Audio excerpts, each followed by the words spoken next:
Hello, and welcome to American Focus, powered by the Center Square. I am Dan McCaleb, Executive Editor of the Center Square Newswire service. Joining me today is the Center Square Washington, D.C. Bureau Chief, Casey Harper.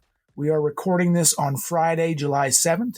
Casey, this week you wrote a bit of an enterprise story about recruiting problems in the military and what might be behind those problems. The Air Force in particular has had issues meeting its annual recruiting numbers now for a couple of years. You wrote about the increasing amount of attention focusing on diversity, equity, and inclusion efforts inside the military and specifically the Air Force, and how that might be hindering them.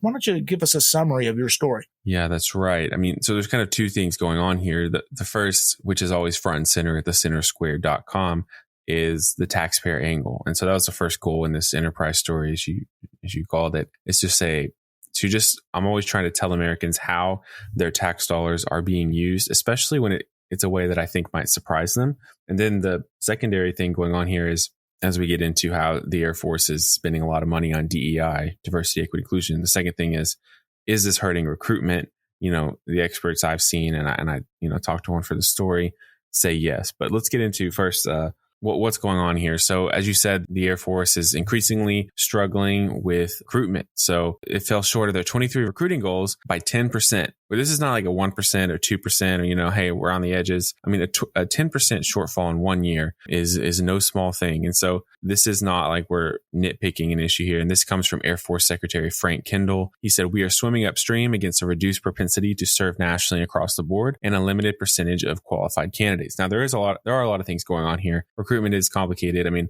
I've done some research on how the obesity epidemic is really hurting the military, because there's such a large and increasingly large percentage of Americans are obese. They actually can't even join the military until they lose weight and get in shape. So yeah, I saw that, and that was concerning. I saw that note or that data in your story, and that is concerning. Yeah, so I mean, there is a lot going on here, and I want to admit that. But what we are seeing, especially in the last few years, I'd say since 2020, is a major increase in how much the Air Force talks about diversity, equity, inclusion. And the question that we may not have a clear answer to it now, but the question is, does focusing on diversity, equity, inclusion, transgender rights, LGBT rights, how the Air Force might be racist in the reports it does about itself, does that deter, half the country who might see that as a politically motivated thing?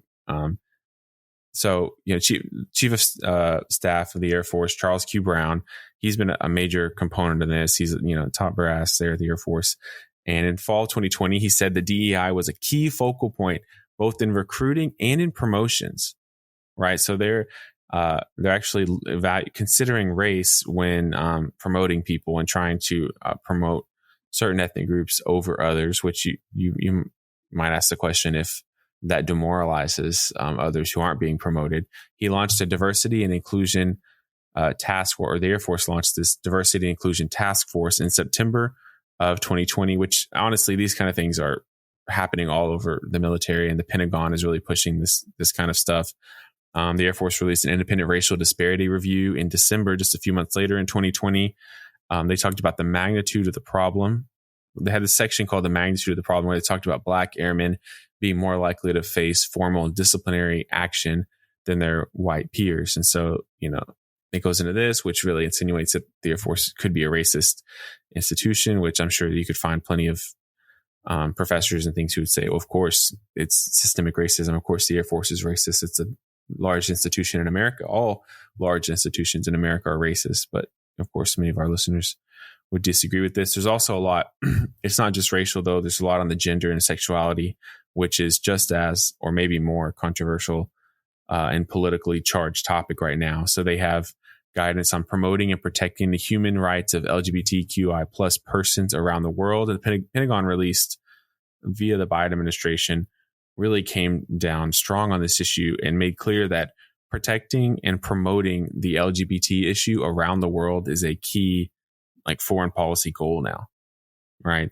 And then there's also in-service transition guides for transgender service members. So, in one level, I think it makes a lot of sense for the Air Force to have these kind of things. I'm sure that there are people who join the Air Force who are trying to serve their country who would benefit. But it's not just a a handful of HR documents for people who might need them. This has become a key focus. A primary goal of the armed services is to promote and protect LGBT ideas, people, the agenda around the world. And we just know from polling, we know from the political scene that we're living in, that the transgender issue in particular is not a widely popular one in the U.S. populace. I mean, the majority of Americans are kind of skeptical of it, and the percentage of Americans who see it as a good thing to protect and promote is actually decreasing. And there's probably a lot of reasons for that. There's been a lot of reporting and a lot of research that's shown, especially for children, some of these transgender treatments and puberty blockers can actually do more harm than good. And people end up regretting it when they get older because they were children when it was done. And so I'm not really trying to come down and write a piece saying that the transgender guide is a bad thing. What I'm trying to say is this is still really controversial. In fact, it might be a minority, might have minority support in the U.S. population.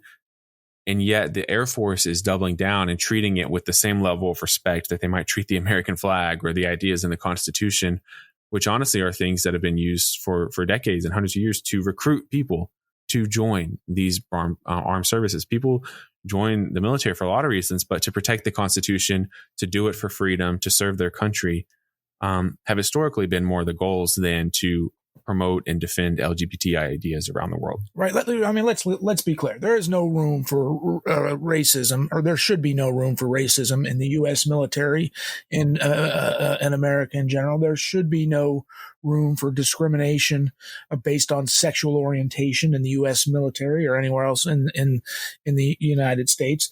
Of course, there is. There are racists, and there are those who discriminate based on sexual orientation, and that should be eliminated. The concern here is they're taking this agenda, way too far, making it a priority around the world. And this is the U.S. military. They're charged with defense of our country, and if they're having a hard time meeting recruiting goals, that's a problem. Yeah, well, the problem they're running into is they're trying to adopt some of the ideas around critical race theory and critical theory generally, which we just laid out. But the problem is if you follow the critical theory thinking back to its origin, it is counterproductive to recruitment, because the idea in critical theory is that the United States is an inherently evil, racist country, that it always has been, and that all of its institutions are racist and morally bankrupt, and that all those institutions need to be either torn down and reinvented or totally overhauled to make them not so systemically racist and rooted in white patriarchal oppression. Now, that is a really popular idea, I think, with freshman undergrads at liberal arts universities, but it's hard to say the United States is a fundamentally evil country.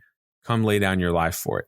Right. You can't. That's where I think the rub is here, that the core root of these ideas is that America is kind of bad and always has been because of slavery and discrimination. But also you should come and lay down your life for this country.